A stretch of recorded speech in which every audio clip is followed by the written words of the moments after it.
Welcome back to the Zero Weakness Podcast, where we talk about how to be a better lifter, how to be a better coach, and everything in between. Make sure you subscribe and enjoy. All right, welcome back to the Zero Weakness Podcast. This podcast is sponsored by Establishment Coffee. Go to establishmentcoffee.com.au, use the code 025, get 25% off your order and free shipping.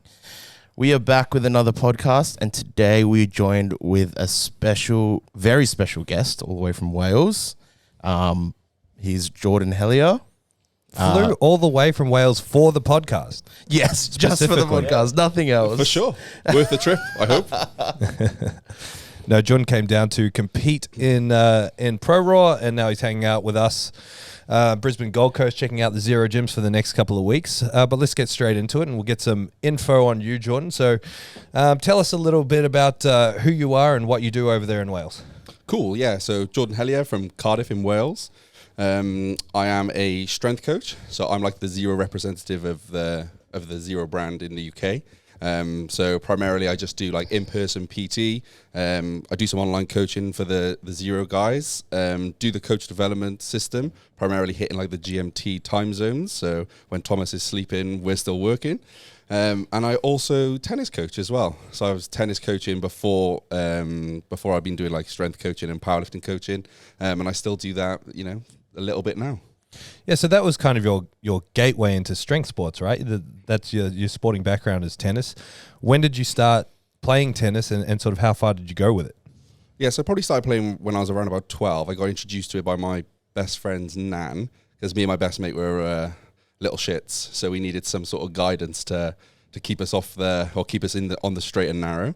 So going to tennis when I was about 12, just played for fun at like a local club, pursued it a little bit harder when I was about like 13, 14, got into like a little academy, got into some competitions, and then just went from there really.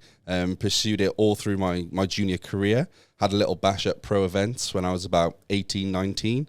Come to quite an abrupt end then when I was about 20, 21, just due to like finances and like low-level professional tennis is just like really difficult to break through. It requires a lot of like time commitments, a lot of travel, a lot of finances. So then I transitioned from that into coaching.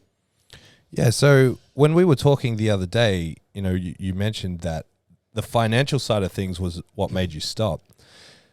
If you were to predict how far you would have gone if that wasn't an issue, how far do you think you would have taken tennis? Without blowing my own trumpet, I was really confident. Like I could have made a career out of tennis. I feel like I had like some good attributes as a player. But it just requires so much time, It's just a lot of financial outlay, and at low level, you end up spending more than you earn, even if you do win an event. Mm-hmm. So it just takes a lot of persistence at that level. But I'm confident. I was confident that I would make a living from it. How far up I would go, is unknown, because unless you experience the top tier, you can't really project from so far away. Yeah.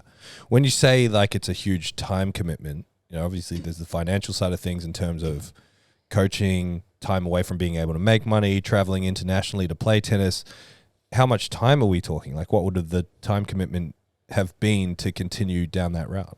So like from a training perspective, you're looking at in terms of like a daily schedule, you're looking at like minimum 4 hours on court plus 2 hours of S&C. And that's pretty much every day. And then in terms of like competitions, it's far different to powerlifting. Like powerlifting scheduling is like 3 comps a year, one of which of those is probably a very low priority train through me. You maybe peak one big peak, maybe have a mini peak in there. So, you're only prioritizing one event. When it comes to tennis, you're playing pretty much like 3 tournaments a month. And then you only go into particular tournaments that's going to, give you the ranking points or give you the prize money, give you that opportunity to climb the ranks. So like, the time spent playing, is just constant. You're engulfed in the sport permanently from a training perspective and from a competitive standpoint as well. And then to break through to start getting, just some financial return in terms of like outlay and prize money, you're probably looking at like pursuing that for a good like 18 months to 2 years on average, before you start getting that return. Mm-hmm. And so for you then, how did you obviously got to this point, you decided, okay, well, tennis isn't going to work. was it straight into something else, or was there a lull period before you found, say, strength training and powerlifting? Like, how did the transition from tennis to powerlifting happen? So when I was like sort of dying out the playing, I sort of reduced the amount of competitions I was playing and started to like do like the coaching courses so I could start making some real money. So through that period when like tennis was starting to dwindle away in terms of competitive, my coaching career took off a little bit. I had some good support. I had some really good mentors in Wales. That you mean tennis coaching, right? Yeah, just to clarify. Yeah, this is tennis coaching. So I transitioned into tennis coaching away from playing. And then once I was like fully invested in just coaching, I just felt a little bit lost personally because I spent all this time on me trying to pursue a sport that I thought I could be professional in, and then had literally nothing, just trying to help other people pursue the same thing.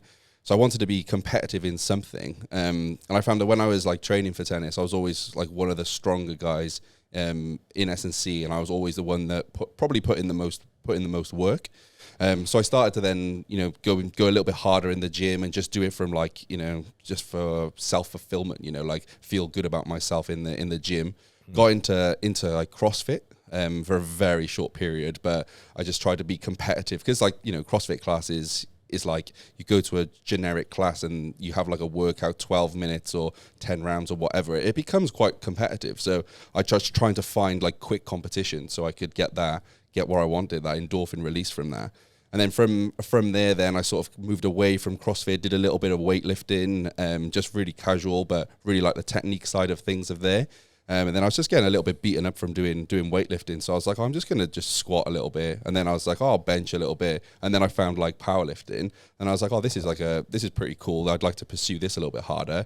Found some things on the internet, found some guidance from like, Mark Bell and, the JTS guys and things like that. And then I just started just putting myself in that sort of sport, and then found a competition, did like a local competition, and then I was hooked. And then I was just trying to just search for more information, use my expertise from like tennis coaching, and then just try and reapply it into just a slightly different sport. No, I was just going to say, no, I'm glad you found powerlifting. It's way healthier than Olympic weightlifting. Sure. So it's really good. But I don't know if you're going to touch on this later, but how did you guys meet? How did you guys come up? I've known you for a while now on the internet, online, in the online space, but I've never actually asked this question. Yeah, so like from where I just said then, when I first got into powerlifting, I probably pursued it like 2 years before like seeking out a coach. And I actually reached out to another Australian coach called Alex Deacon. I found him before I found Thomas.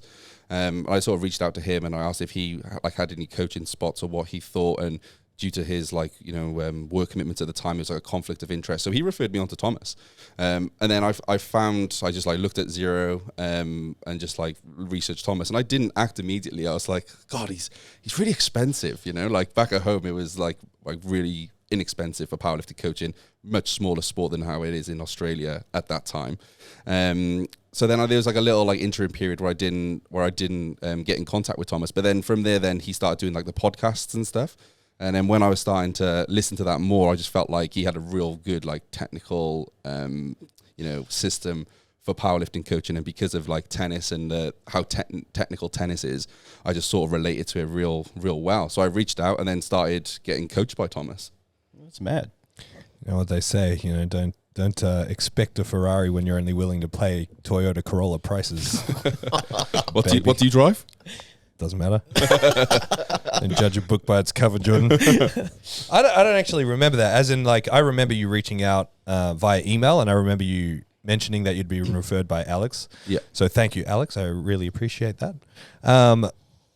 But I don't remember how it went from there. Did I sort of send you pricing and you were like, well, fuck this guy, and disappear for a while and then come back? So you sent me. So I did reach out. Wait. So I remember you replying and saying, I'm doing Juggernaut AI at the moment, and I'll come back to you once I finish this program. Yeah. Which now that you've said that, I have realized that was your way of saying, fuck, I'm not doing this. I'll just tell them I'll come back and I'll never come back. And then you change your mind. So joke's on you. For sure. I just wasted some time. So I reached out, and then you gave me your prices, and then you gave me a discount, actually. You're really nice. Oh. CJ, edit the whole part out, man. So anyone that wants coaching by Zero, just demand a discount. You'll probably get it. No. Back in the day, like I that was a time where I think you were actually my first ever UK lifter. Oh, And it's always been my thing over the years when I get a lifter from a new country to do what I can do to get them on board, because historically that's then carried on to growing business. So, piece of business advice, look how that's turned out. Jordan now works for Zero, and there's however many, 10, 15, 20 clients internationally as a direct result of working with yourself. So. yeah. And also to clarify, I made it clear that I was getting stretched. My personal budget was stretched a little bit, and you were just accommodating. You just gave me an upgraded package. Yeah. For sure. But then from there, to get into the situation of where I am now, like working for Zero, I worked with Thomas for about, I think it was probably like 6 to 8 months maybe before COVID hit, around that sort of time frame. And then I'm sure as it is in Australia and everywhere else, like the country just shut down. So like through that period, I wasn't able to work. I was still doing some like powerlifting coaching, and I just thought I'd use the opportunity to self-develop. So got back in touch with Thomas. He did those free workshops over the COVID period. So I had like an insight of like how he does his teachings, and I resonated really well with it. Took loads from those like free recordings that he did. So then I enrolled on the coach development course, and then once we were about, I think we were about 6 months in the old system, when we're about halfway through the system, I had some like private calls with Thomas, and then there was like a lot of progression over here in Zero, and he said that he wanted to develop the coach development system and asked if I potentially wanted to become an educator. That's sick. Yeah, it's interesting because that was the original. So people who are working for me remotely, or even some of the employees within Zero, I keep a close eye on people who are enthusiastic and people who really buy into the Zero system through the coach development. So if you ever want to work in Zero, do the coach development system and do it well, and my eye will be on you, trust me. And Jordan was a clear standout from the start, and I was getting to the point where the coach development system was getting a lot of interest, and I wanted other educators because I just had foreseen that there was potential to grow this thing further, and if it was all driven by me, that would become a bottleneck very quickly. And I knew it would take a long time to develop educators. So I spoke to Khan and Jordan and started putting them in more groups and sort of having calls with them. But I wasn't super confident to deliver the system in its current form back then. And that kind of just fizzled out a little bit. I was kind of like, oh, well, there's probably not an opportunity to run the coach development this way for the time being. But online coaching was starting to grow, and we had conversations about getting Jordan on board as an online coach and bringing his clients over to Zero and giving him the Zero systems for his clients in the UK, and it's just worked out really beautifully. For sure, definitely. So let's go back to where we were. You got into powerlifting. You did for your first competition. What were your numbers in that first comp? 200 squat, 112.5 bench, 240 deadlift. Nice. Yeah. And what are your best numbers now? 350 squat, 175 bench, 335 deadlift. Amazing. 340. Oh yeah, they're competition numbers. Yeah, okay. Yeah, I pulled 340 in the gym. Yeah. Yep. It was really cool, actually. We saw Sebastian at Pro on the weekend, and Jordan had gone to one of his workshops in the UK in 2017? Yeah, 2016. Yeah, so he had told me the story of it, and me and Sebastian were standing there watching Jordan, and I'm like, does this guy look familiar to you? He's like, yeah, it really does. And I'm like, you wrapped him in like 2017, 16, whatever it was. And he's like, I remember. He's like, he's fucking huge now. Because what did you squat when he wrapped you? Man, that workshop, it was a handful of us on there, and he was like making it a bit more casual with like the details we were going through, and I was keen to learn like how he wrapped and experience like his wrap, and then how he teaches people with wrap squats at the time. So back then he did like a soft wrap, and I squatted 180, and then he cranked me, and my squat then was like 200 kilos. And then I squatted 350 at pro roll with him watching. This is really interesting. Like the last time we saw him, he squatted 200, and there he is in front of him squatting 350. Yeah, so cool. How big were you back then? Because I swear when you first started with Thomas, you were a lot smaller. Yeah. Were you an under 90 kilo lifter? Yeah. So when I first signed up with Thomas, I was under 90. So I signed up after a competition in Barnstaple, and I weighed like 89.5 in that competition. Signed up with Thomas, and then now I'm 110, competing in the 110s, and I weighed 108 at pro roll. Because that's one of the first things I thought when I first met you. I was like, fuck, he's ginormous. I did not expect him to be this big. It's a really interesting thing about having like these long-term online relationships with people.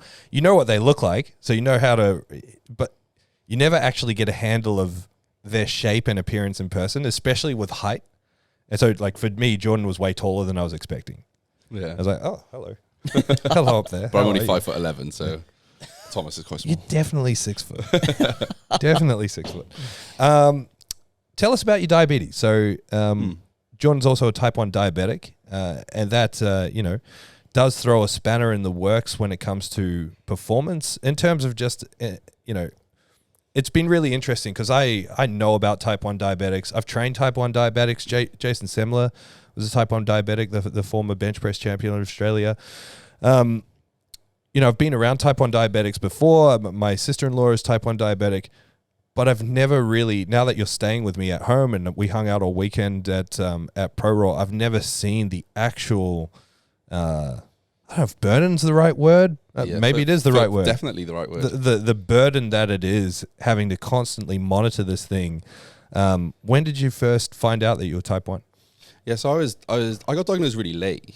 There's this whole perception of like it's genetics and you get it when you're a kid, and then people think that it's like almost impossible to get it then later in life. But I got it when I was 24, so it was much later in my life, and to be honest, I was really naive to it. I didn't really know anything about like diabetes. I just assumed diabetes was all one category, and it was like poor lifestyle, like lack of exercise, poor dietary choices.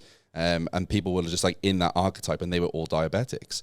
And then through a period, it was like the summer of when I was 24, so six years ago.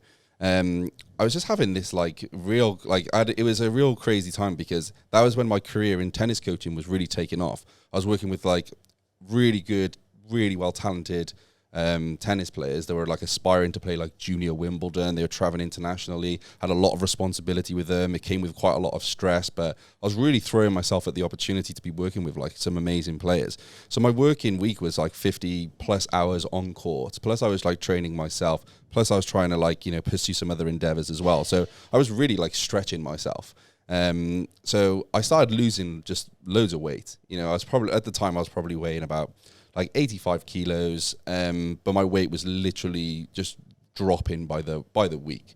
And then I was trying to intentionally gain weight as well. So there was this like really weird thing. I was like literally Googling things like, oh, if you're eating, like in a calorie surplus, do you like lose scale weight before you gain? And it was just like a real confusing time for me. So I went from like 85 kilos down to like 76 kilos. In a couple of months trying to eat a lot. Yeah, wow.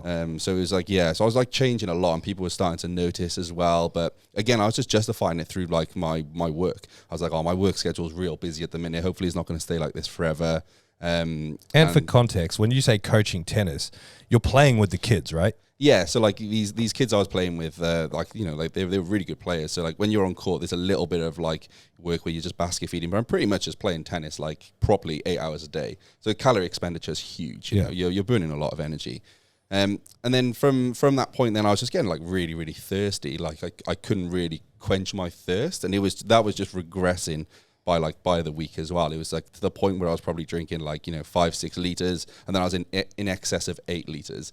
I was like every time I was on court I was doing a liter of water, and then obviously a byproduct of that I was going to the toilet every half an hour, and then that was really unsettling my sleep as well. But again, like these are real clear warning signs in hindsight now when I look back.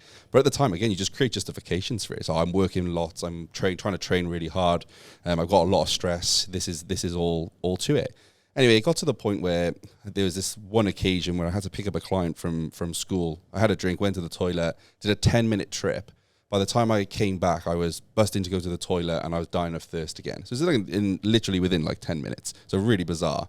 And then I started drinking, and there's just this like sheer inertia that you just got to keep drinking. As soon as water touches your mouth, you just literally can't stop. So I just like necked a liter of water, and because I just recently drunk a liter as well, it was just too much water, and I just threw it all back up. It was really embarrassing. I was in the middle of like the tennis club bar, and everyone just see me throwing up this water, and they're, "Are you okay? You okay?" And I was like, "Oh, yeah." And I just like walked off really embarrassed, thinking like, this is something. This is not just work now. This is getting crazy.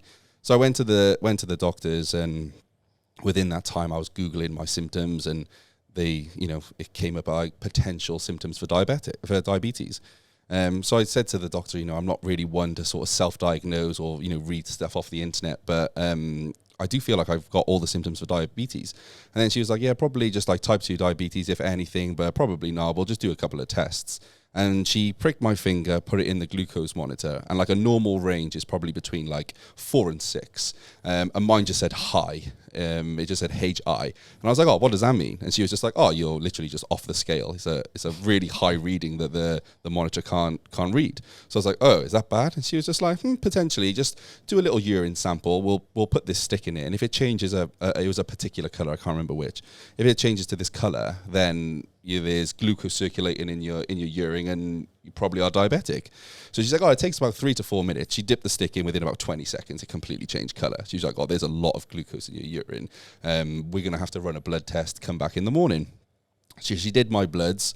I went away. It was about like 7 a.m. I was working with a client, and I had a phone call. And it was from the doctor. She was just like, oh, Jordan, like, are you okay? What are you doing? And I was like, yeah, I'm fine. I'm still planning on coming to see you. I'll be within an hour. I'm just finishing with the client. She's like, don't come here. Go straight to Landog Hospital. And I was like, oh, is everything okay? She was like, yeah, everything's fine. Just make sure you get someone to take you there. Don't take yourself there. Get someone to take you there. I've informed the hospital. They're waiting for you. And then I was real scared. I was like, well, what is actually going on? She was like, you're type 1 diabetics. The blood workers just confirmed that. And again, I didn't really know what it was. So I was like, oh, I'm fine, but I'll make my own way there. And she just made this big deal of like, get someone to take me to the hospital, and the doctors were already there, going to be there waiting for me. So I called my mum, and she picked me up. She took us there. And then the most surreal moment then was when we walked in. So in the hospital, they have like the main hospital, but then the diabetes has its own like separate building. And I like opened the door, walked in, and there was just like probably about like 20 people sat down waiting. And then there was just this nurse holding a drip. And I was just like making my way to reception, and I was like, oh, my name's Jordan Helyer. I've just been referred to by my doctor. I've been sent here. And she was like, yep, Mr. Helyer, right this way. And then she's just sort of like, was really like, are you okay? How are you feeling? And I was like, yeah, I'm fine. And then she took me into this separate room, and then there was a doctor there waiting with the bed like already laid out with like my file up on his computer. And my mum was just kicking off. She was just like, no one's telling us everything. No one's telling us anything. We've been pulled all left, right, and centre. We don't know what's going on. La la la la. So the doctor was really, really calm. He was like, sit down. They put a drip in my arm. Told me to lay down. Did a couple of like random tests. And then when they loaded up my blood work, I could see everything was just like out of range. I can't remember all of the metrics, but the one metric they use to measure is your HbA1c, which is like your hemoglobin. And like a normal range is like, I think up to like 36. So it's like, I think it's like late 20s to 36. And then there was this poster I remember seeing at the chart, and it was like normal ranges, so like non-diabetic. Then it was like a pre-diabetic, type 2 diabetics, and undiagnosed type 1. And undiagnosed type 1 was like up to 100, and that was like the end of the scale, and I was 167. So I was just like completely off the scale. And then the doctor was saying to me, like in all my times of like practicing, being a diabetes consultant, for like 20 plus years, I've never seen someone with a HbA1c so high, but then functioning so well. And then when we like sort of unpacked it, then they were basically saying like, because of my lifestyle, because I was coaching so much on court, because I was exercising so much, because I was eating so well, it kept me alive. And if I had like a sedentary job and I ate like, the standard westernized foods and, didn't look after myself, then I'd probably have died. That's crazy. So what does a normal, typical day of nutrition look like for you then? Pretty normal in terms of like what, like performance athletes will eat. So generally my first meal is like oats and some fruit within that. Then I eat like eggs and toast. Next meal then is some sort of like beef, rice, veggies. I'll either have that a couple of times, or I'll put chicken in there as well. And then dinner is the same sort of thing, to be honest. And then I'll just snack on like fruit through the day. Since staying with Thomas, I've been exposed to kangaroo, which is really cool. I really like that, and wagyu. We don't really have that at home, so getting a little bit more diverse. Sounds funny for you guys, but I didn't have a clue when he said. How did you find the adjustment to, self-administering insulin, how long did it take you to learn what to do? How did you adjust to what's the monitor in your arm called? It's called a Libra sensor. A Libra sensor. How long did it take you to adjust to that thing always being on you and having to scan it and stick needles in every part of your body every 20 seconds? Yeah, so the initial transition was really overwhelming. So bear in mind, I didn't really know what like type 1 diabetes was or how you really medicated it. So they were like, after we had this, like, you know, this meeting when I first got to the hospital, they were like, right, here's your background insulin. You'll take that in the morning. This is going to be your starting dose. This is your fast-acting insulin. You eat this every time you have a meal. We're going to use a set dose, and this is how much you inject it. This is how you finger prick to test your sugars. These are the monitoring strips. These are the lancets. You change it every time. And I was like, whoa. And then she handed me over, showed me everything. I had a little trial go with the insulin. And she's like, yeah, great. This is what you're going to do. She's like, I'm going to phone you every day for the next couple of weeks, and we're going to monitor how your blood glucose is trending. Gave me a little diary, and off I went.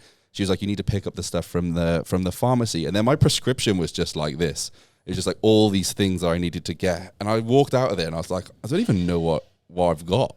But all I know is I've got like two different types of insulin I have to inject, one multiple times, one just once. I got these finger pricking things to draw blood to test my sugars, or I've got a monitor, and it's just really overwhelming at the start. But like it was a really strange sensation because it was really overwhelming to the point where I was just like, I've got this for life, and it was like really hard to process that. But then on the flip side of that, I was relieved because I was like, what I'm feeling wasn't normal, and now I've got a solution to feel like, you know, normal. So that was a really, really crazy period. But then luckily then over like the years, then technology and the investment that like our NHS are putting into like diabetes is really vast. So like we get in these like Libra sensors, these blood glucose monitors, which basically stops us from finger pricking so frequently, and now we can just scan our arm, and it just gives us a little bit more data in terms of like what your current sugars are at, how they're trending. They put it in a graph so you can see how you've been throughout the day, and then when you have one of these, you can see like how you respond to different foods and certain dosages and stuff like that. So it's helping me manage it a lot, and it takes a lot of like stress away from like diabetes. But like the thing that we say, like you refer to, that you use the term burden, like it is something that you can't forget. Like every decision you make, just day to day, you have to consider your sugars. Like if you're going to go out for a walk, or you're going to be out of the house or away from like restaurants and stuff for a period of time, you need to have like jelly babies, sugary snacks, or something to raise your sugars if they start to drop. You need to make sure you're carrying like insulin on you the whole time if you're going to have some food. So it's something you can't be spontaneous with. And then more specifically at competition, because of like the adrenaline and all the hormones that are flying around, like your sugars become really unpredictable. So like when you're warming up to, you know, do your squats and something, it's like I want to be really intrinsically in tune for my squats, but then I still got to be sort of extrinsically aware of like my sugars. So you need to be sort of in with the like your squats and in tune with how you're moving for performance, but then you need to be like, actually I need to make sure my sugars are going to be stable throughout this period, and make sure I'm eating or make sure I'm doing an injection. So it gets a little bit complicated, but like you learn to deal with it, you know, and you learn to go on. I don't think it's like I don't think it can prevent you from pursuing and progressing in any sport, you know. It's just a case of like understanding how it works for you, managing it, and then, you know, just dealing with it as well as you can. I'm not too sure. So the Libra testing things, is that relatively new technology? Yeah, it's probably it's new in the UK. This is now. Yeah. It's new to like get on prescription, and we get it for free. So that's what I was going to say. So one of my old clients, she's actually got that, but in Australia, it's not covered by Medicare or healthcare. So she paid like 7 to 10 grand. Oh wow! Yeah, and that's per year kind of thing. Yeah, wow. So we were paying, I think it was about £100 a month. So what's that, like $200? $200 a month approximately initially, and we were buying it directly from the company that make them. But now the NHS have like seen how much value there is in these blood glucose monitors, and they found that like by putting it on the NHS and giving it to people for free, they were solving more problems in terms of like people weren't coming in with like you know going into like ketosis, or they weren't coming in with like you know real like high blood sugars. They were giving, you know, health problems. It allowed people to like manage their sugars a little bit more effectively. Just because it's easier? Just because less burdensome to finger prick and a lot of people, man, like... is it more accurate as well? I'm not too sure in terms of accuracy. I'd probably say it's slightly less accurate than a finger prick, but I think like some people really dislike finger pricking all the time. Yeah, it's like it's understandably. So like I think what was happening is like with a scan, it's just a case of like put your phone over it and it gives you a reading. Whereas some people just probably wouldn't even check their sugars, and then they would just do a random injection and just sort of wing it. So I think it just gave people a little bit more of a simpler accountability. This might be a little bit off topic, but in the NRL about 10 years ago, CJ, you might remember Brett Stewart, played for the Seagulls. So he was a type 1 diabetic, and I know he was allowed to sit out a lot of preseason training. What's the thought process behind that? So he got to sit out a lot of fitness testing, a lot of preseason training, and I'm pretty sure it was all because of his type 1 diabetes. To be honest, I'm not really sure. Like, unless he was like sitting out for the purpose of like getting some thorough testing, or maybe from personal to him, he was having some issues with like sugar control, and it was causing some like problems within his health that maybe pushing himself through fitness testing wouldn't be conducive to making him a better athlete. But in terms of like sitting out from just like normal diabetes, that's the equivalent of Thomas like reducing my workload because I'm diabetic. Like Thomas would probably say, I'm not meant to do that. let's chat after. Yeah, for sure. Edit that. But yeah, like I would just I'm still going to be doing the exact same work. I'd still be wanting to do the same testing. Like providing you're well controlled, I don't think it's going to cause any sort of like delays, or it shouldn't cause any issues with like performance in sport in general. Yeah, my assumption was sorry to cut you off. My assumption was maybe his blood sugar levels just got dangerously too low really quickly. Like he might have had a very rare case, or his diabetes was just possibly a very different scenario. Or yeah, but like if it was like during the session, for sure. Like if your blood sugars go low, you can't do anything. Yeah, like you have to treat that hypo. You have to wait like 10-15 minutes until your sugars get back up into a normal range, and then go again, for sure. So like if it happened like during a session, it's the same if it was like happened to him in a match. Like you can't do anything when your sugars are low. Like the feeling of low blood sugar is like being drunk. You're really shaky, you have like a really foggy brain, you find it really hard to process things, you can't articulate what you want to articulate. So in terms of performing like professional sport at a really high level, it just wouldn't be possible. It's I've got a quick story for you. So like my dad's type 1 diabetic, and when we were younger, he had these jelly beans in the car, like the glucose gels. Yeah. And he went somewhere. Me and my brother were just sitting in the car waiting. We opened the drawer, we found them. Like, yeah, mad. We got some fucking jelly beans, and we just ate them, not knowing what they were. And then I remember ages after he was going. Is it called hyper? Hypo, Yeah. And he was spazzing out. We're like, who is this guy? Like he was like almost hallucinating, and 100%. Yeah, it was a really crazy experience. And yeah, now I know not to touch his jelly beans. Yeah, I've only ever had. Wait, so he was looking for his jelly beans and he had none because you ate them? Yeah. What did he end up doing? He had to pull over on the side of the road, and he rang my mum, and yeah, it was crazy. Yeah. Yeah, because I mean you can't drive when you're having a hypo. Nah, so pass out and die. Yeah, and yeah. But me and my brother were really young, so we didn't know what was going on, and sure. Because we didn't understand the extent of what diabetes is. We don't, when you're a kid, you don't understand any of those things. Oh, for sure. The first time I was exposed to the contrast of what it's like, performance wise, Semler, he's old school. He'd be like your dad. New school, the things like the Libre monitor make it so much more incentivized to be on top of your sugars because it's easier. And from what I know from a lot of old school diabetics, the few that I know anyway, they just don't care as much anymore, or they've got life fatigue. They've been doing it for 30 or 40 years and they're just kind of sick of it and get lazy with it. And Jason seemed to do it a lot by feel. And you'd see it. So he'd come to the gym, he would fail a 220 bench warm up. He'd be like, oh, I'm low. Go drink a Maximus. Like Jordan said, wait 10 or 15 minutes, then do a triple on 260.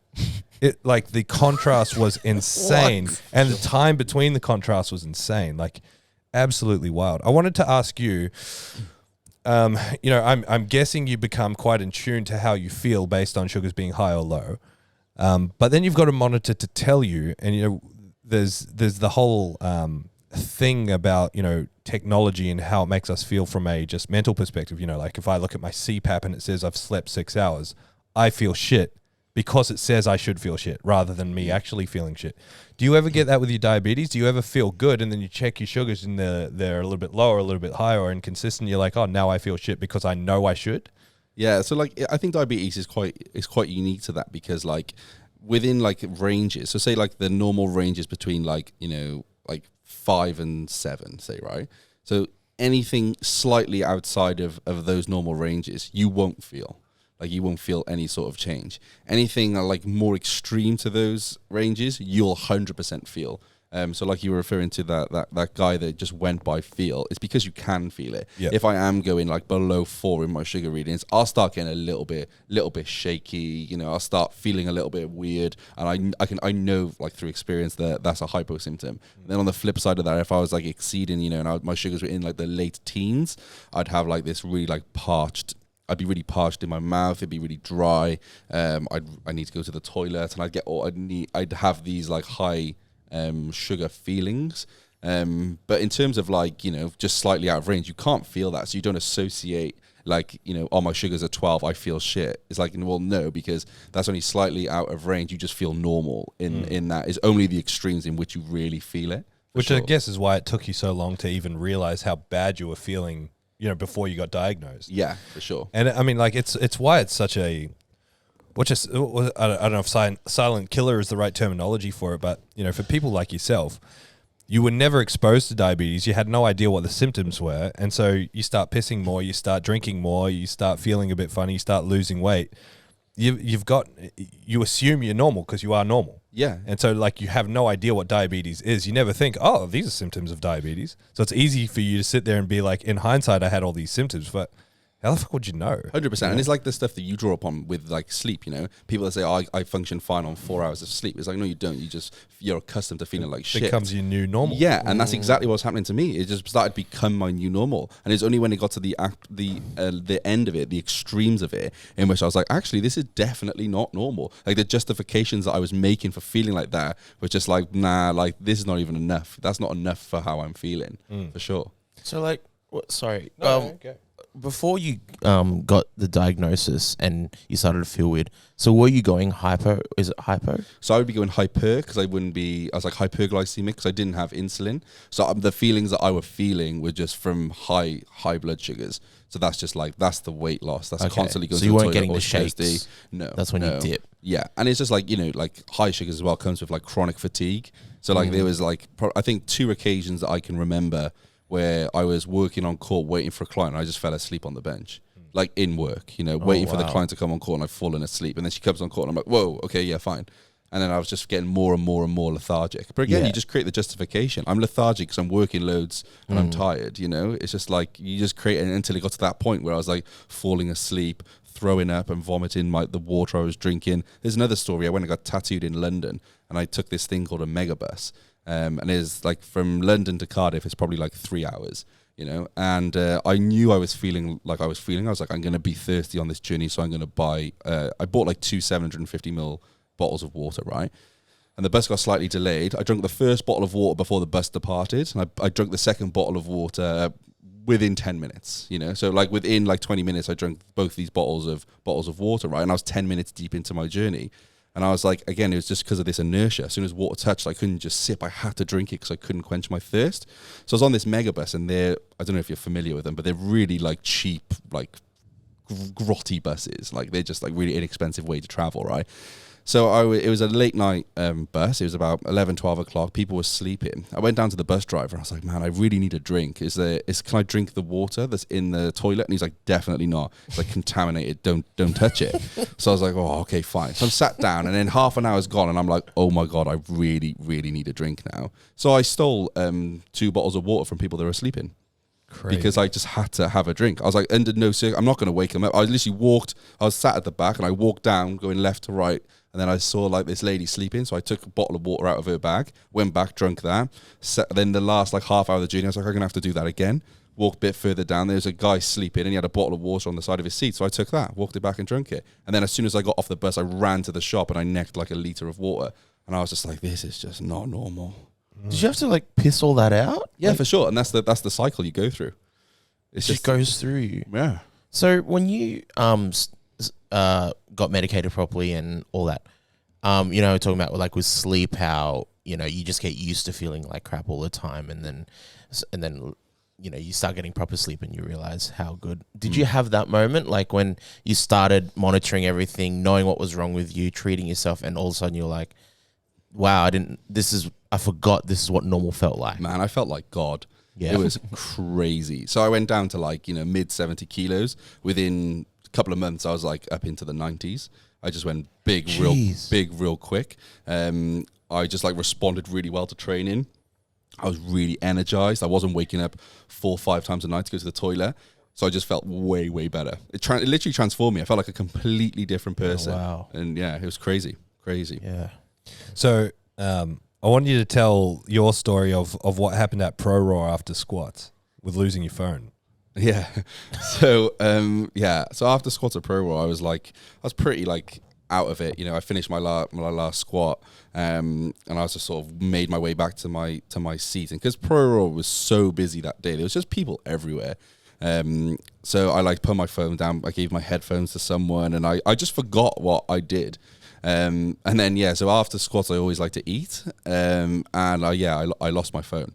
So then I was just like frantically walking around because I need my phone to scan my glucose monitor.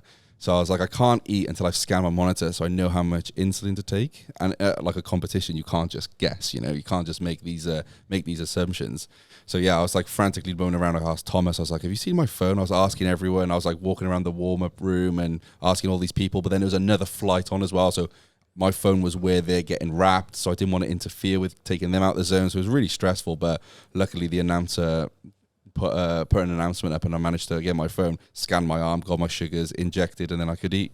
Yeah, for me, it just highlighted like, again, I see the burden of, we don't have to think when we leave the house. You have to carry around this thing with you all the time. Your little travel pack of all the needles and the insulin and everything, and, the backup strips and monitor and everything like that. And just something as simple as you finish squats, you have a feed, you chill out. Phone goes missing, can't eat. And so like the stress level of Jordan, I could see him pacing around the gym looking, and then, I grabbed Meg and I grabbed someone else, and we were walking around the gym, like tapping on everyone's phone, looking for the background of Jordan's dog. And then I ran over to the MC and got him to announce it and said, we need this phone. This guy's type 1 diabetic, and if he doesn't get on top of this, it can be really hairy really quickly. Like just something as little as that. Anyone else, you just eat, you deal with your phone after you finished eating. You've got a couple hours to walk around. It just highlights a layer of complexity you have to deal with. That's crazy. Like if our phones go dead, can't go on fucking Instagram, can't contact this person, can't do that. Jordan's phone goes dead. His it's tough to say, but his life is literally on the line. Yeah, it's just like you can't let that happen. Yeah, it's just another consideration that goes with it. Can't lose my phone, can't let my phone go dead. Otherwise, it gets hairy. Jeez. Yeah, it gets even more stressful. I remember that when the guy announced, because I didn't know until the announcement, and the night before we had dinner, and that's when I was educated for the first time about like what you have to do for diabetes. CJ, it's both CJ and Meg. I knew Jordan was diabetic, so he busts out the insulin every now and again, and just shoves it in. You know? Like fuck, Jordan, in Australia, we don't just take gear at the dinner table. Like you do this stuff privately, and they both thought I was being serious. No, I've seen people jab insulin before, but I didn't realize that. Yeah, now I know. Dr. CJ over here. Yeah. But just like what you were telling us about, like how important it is if you don't have your phone and whatnot. And then I was on the front row filming our lifters, and then I hear the announcement and I just start panicking because you're competing. And I remember just like going, man's going to start shaking. Like if he doesn't, like he needs this phone. And like at Pro, it was just packed. It was packed on Sunday, and there's just phones everywhere. Yeah, for sure. So you're picking up 30 phones. I don't know which one. Yeah. And then I was thinking like, oh, maybe someone's picked up my phone thinking it's their phone because they were just everywhere, and like it's going to be much harder to find. It's like, oh. That's why I got Tim to announce it. I was like, I bet someone's just grabbed, because it was just sitting by the thing. Someone's just grabbed it, chucked it in their pocket, and got Tim to announce, everyone look at your phone if there's a background of a staffy. We need that phone right now. So, it was quite quick after the announcement. Yeah, someone had already handed it in on the other side of the room. So we had asked the tech desk and stuff, but on the other side of the competition, there was like where they were doing the music. Someone had handed it in over there. So we got it back pretty quickly. thankfully. This isn't a good question, but do you still play tennis? I don't play competitively for myself. Yeah. But I still coach like a select few. So Yeah. I don't do that much now. I do like maybe like 10, 15 hours on court with just like the players I want to prioritize. So like if someone asks me for like, oh, will you do some coaching with me? I'm like, oh no, I don't. I'm full. So I literally only work with literally a handful of players, and those players are all trying to pursue tennis as a career or go down American college route. Because like, you know, at the end of the day, I don't really need to coach tennis anymore. So like, I just do it for fun.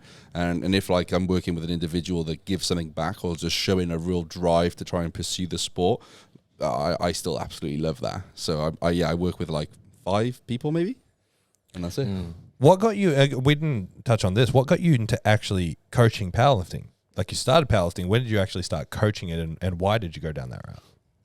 Yeah, good question. I've never really thought about that. So like, Because weren't you taking CrossFit classes initially? Is that how you started? not really. So I went like, so I think the route. Yeah, this is it. So like I started pursuing it myself as a hobby. So I did that first comp that I told you earlier, and then from there was like I was training out of a CrossFit gym, and powerlifting didn't exist at all there.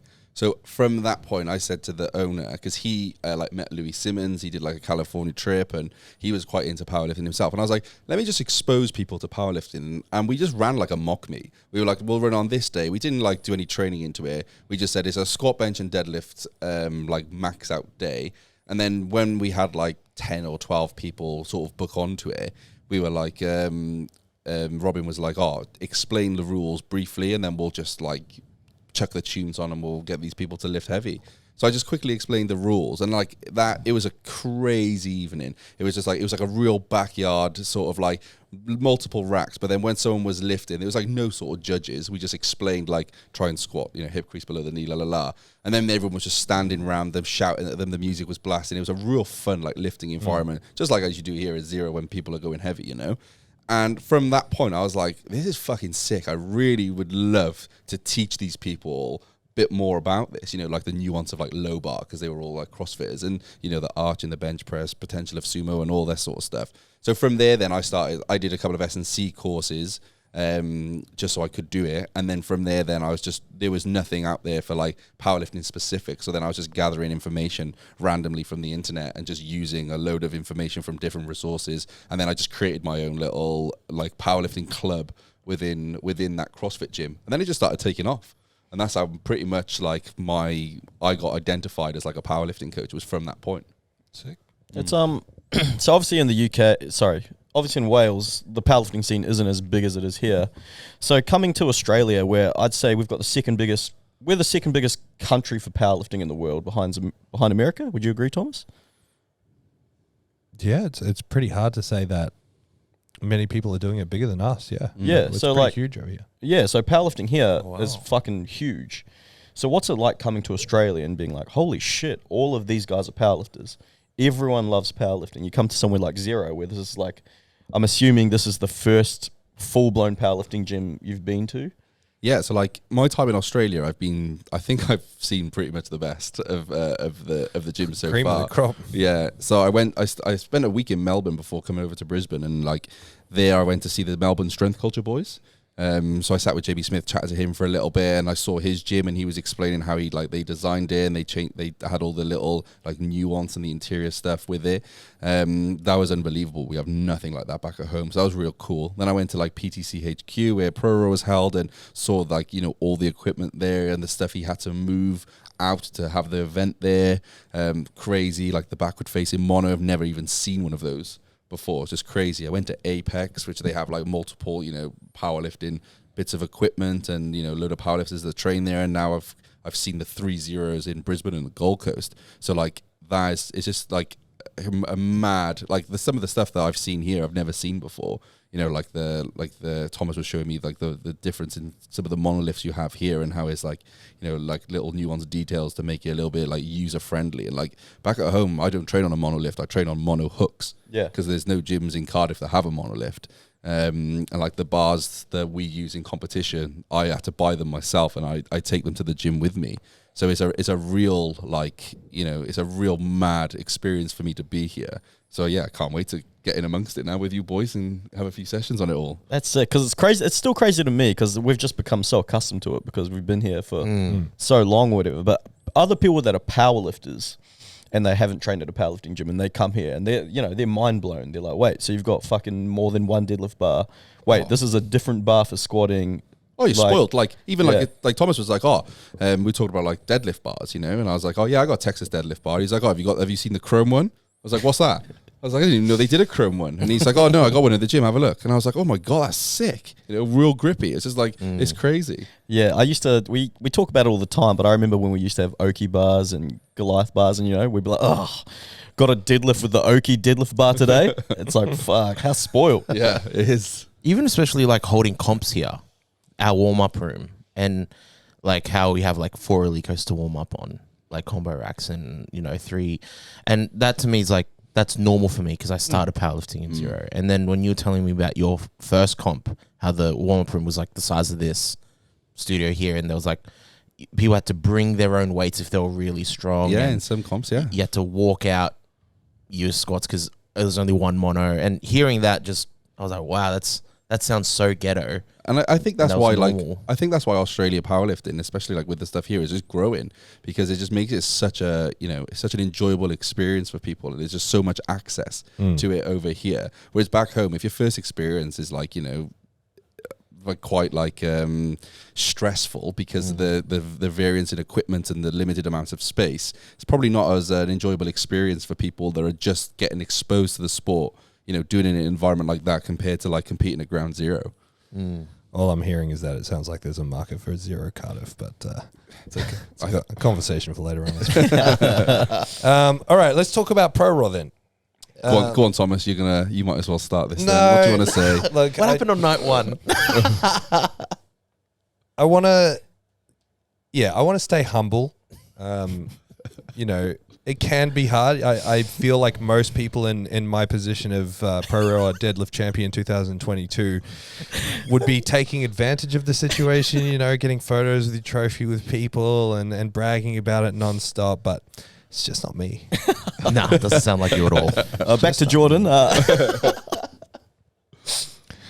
the Pro Raw was a blast. I think the entire Zero team absolutely killed it. I'm really proud of everyone. We had an amazing weekend on the Friday was sleeves in the single lift. So we had Jen Smith in the sleeve division. She competed in the 56 kilo division. She broke the 56 kilo class all-time Australian total record.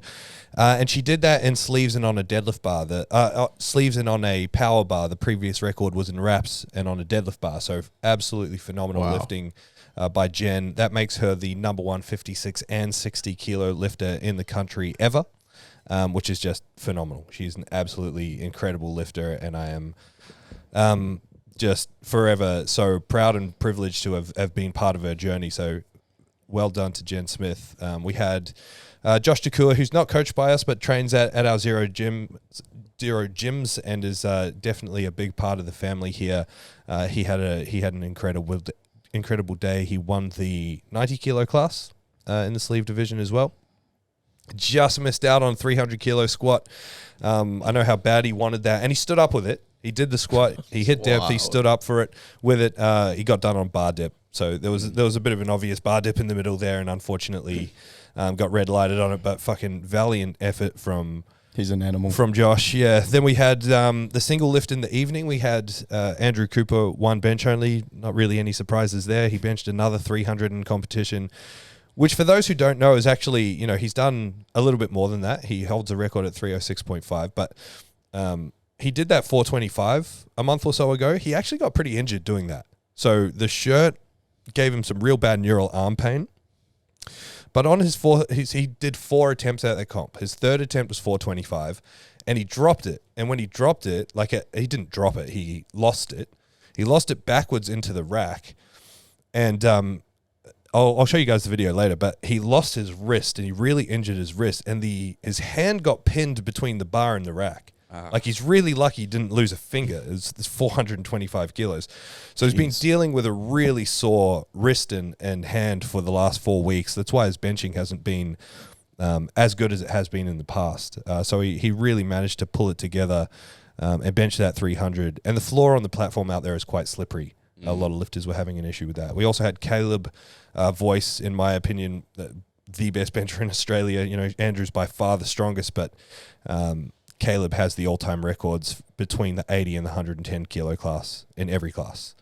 And he broke PB, he did 265, weighing in at under 110, which pushes his 110 kilo record up by 5 kilos, and just missed out on 272, just missed out on 600 pounds, which is just incredible. Would have made him the fourth biggest bencher ever in Australia. Then we had the single lift deadlift. We had Lydia Hankey. She pulled 262.5 kilos, which is the biggest deadlift ever pulled by a female at Pro Raw. And I believe the third biggest deadlift ever by a female in Australia. So absolutely incredible lifting there. She won that spot. And then, of course, I mean, it's no secret that I completely dominated the deadlift only in the male class. Now, the male deadlift only was fun. It was, in the end, me versus Terry Sparks. Terry could have beaten me with a 350 kilo pull, but he opted for 360 because that would have given him the top spot at the Valhalla Strength on their board, which is pretty common in our style of gym. People are more invested in being top spot or moving up a spot on the leaderboard than they are in the competition sometimes. Amazing. And really, he pulled the 360. Yeah. Like, he got it up to the top and he got the down call. He was just soft on his lockout. So it was an amazing effort by him to pull 360. But there can only be one winner on the day. So You would have just pulled 380 after that, though, eh? Oh, obviously. Yeah. No, he had the advantage because he was pulling after me. Oh, yeah. Okay. So he had all the power then. Day two. Who do we have on day two? We had the 60 kilo females. We had Nicole Farrell and Lisa Ohl. Both of them competed brilliantly. Nicole went for the third place on her third pull, but just missed out on 177.5 at 60 kilos. Fucking amazing deadlifting by her. Her and Lisa both went over 400 at under 60 kilos, so amazing lifting by both of them. We had Rachel Baxter. She competed and she lifted incredibly as well. She squatted 240 kilos. Monster. Just absolutely incredible. Squatted 240. Brilliant lifting by Rachel. We had Wes Vick as well in the 95 males, and he had a really great day as well. So day two was cool. It was a little bit quieter. Day two. Yes. Saturday, there weren't as many people there. And then day three, the big boys, we had the 110s. So we had Jordan, Rido, Josh Racing. They all competed mad. The 110s was a wild division.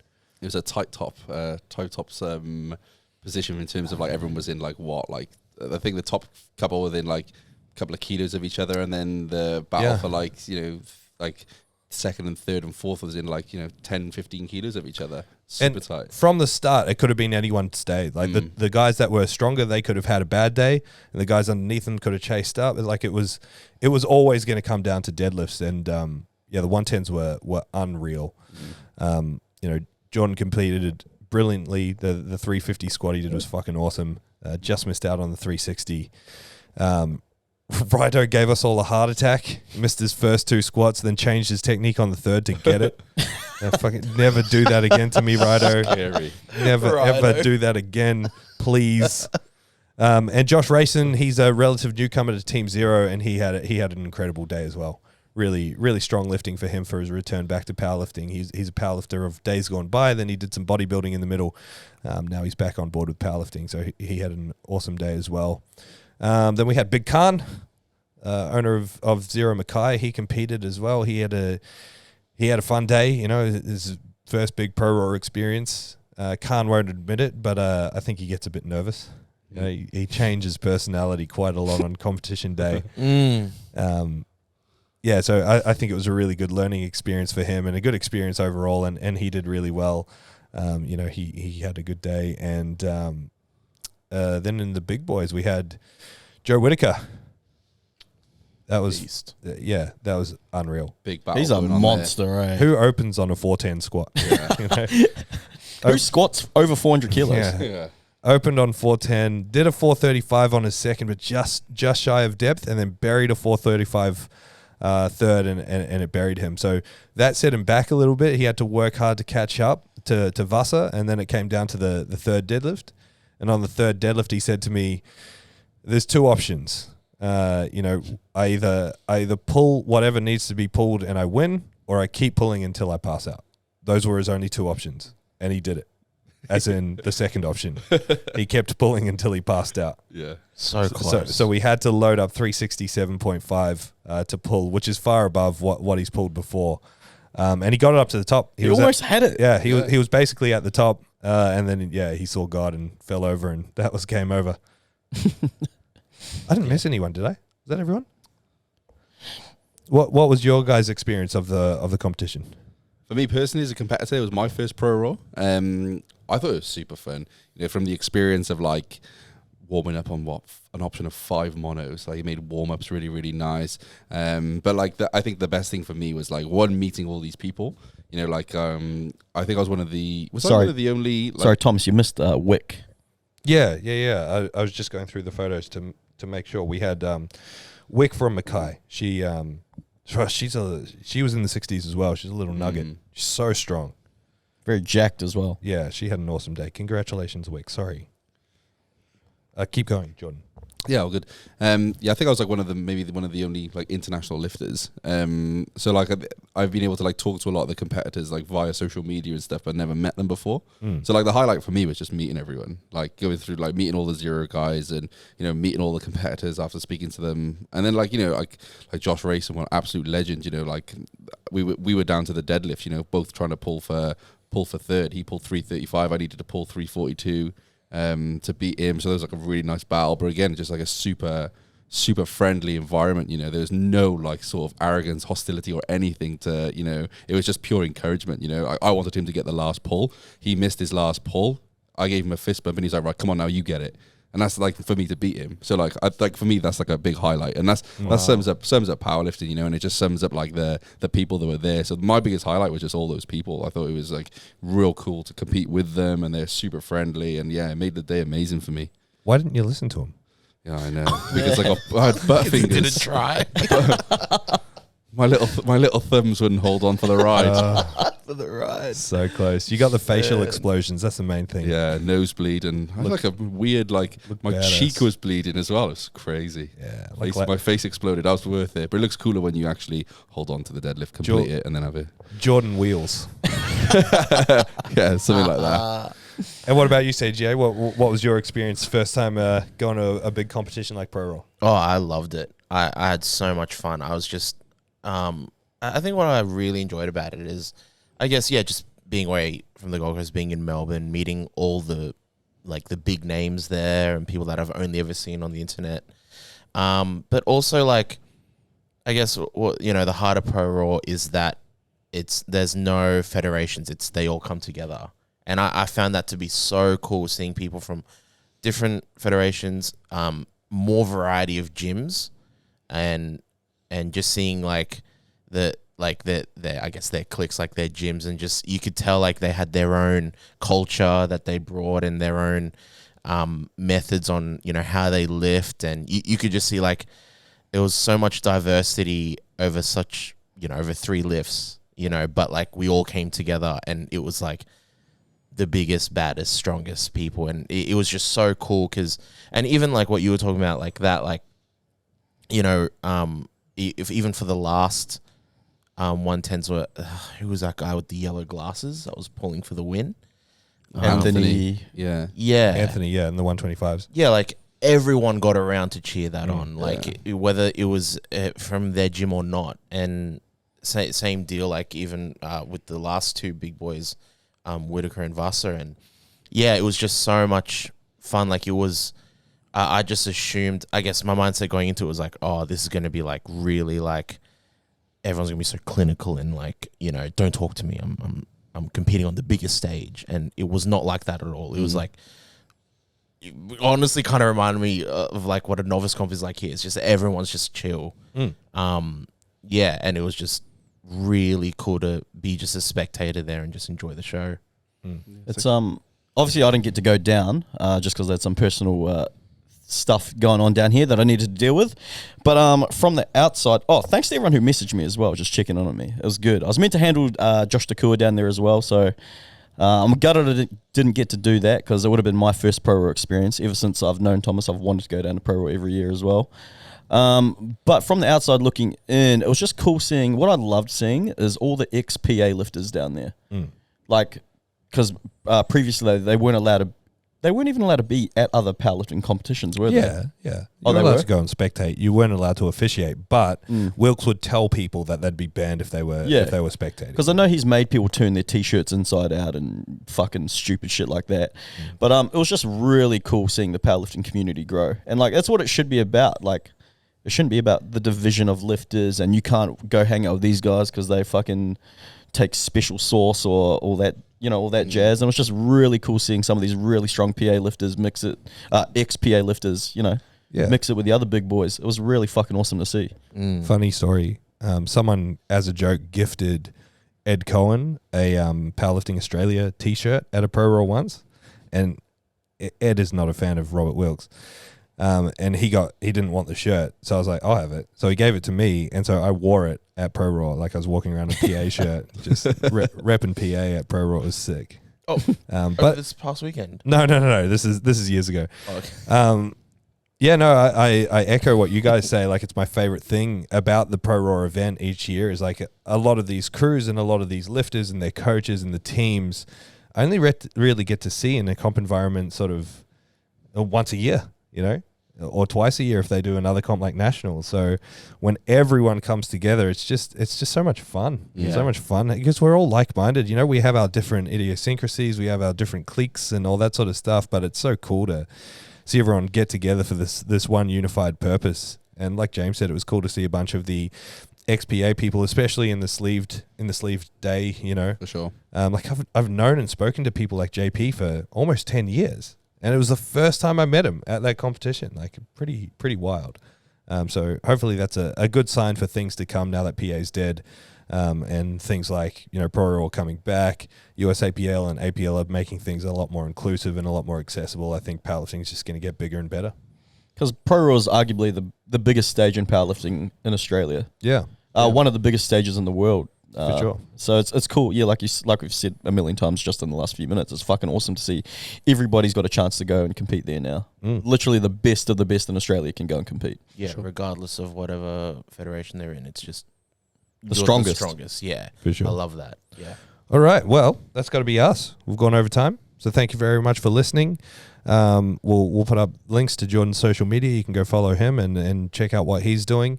Thanks for coming on, Jordan. We really appreciate it. Oh, thanks so much. Pleasure to be here. Give us 5 stars and all that jazz, and we'll see you next time. See ya. Cheers. Peace. Thank you so much for listening to the ZeroW Podcast. If you want more information, head to our Instagram, ZeroW_weakness. Hit the link in the bio for all of our services and any information on upcoming workshops and events. Don't forget to leave us a 5-star review so we can have a broader reach and answer more people's questions. Thank you once more.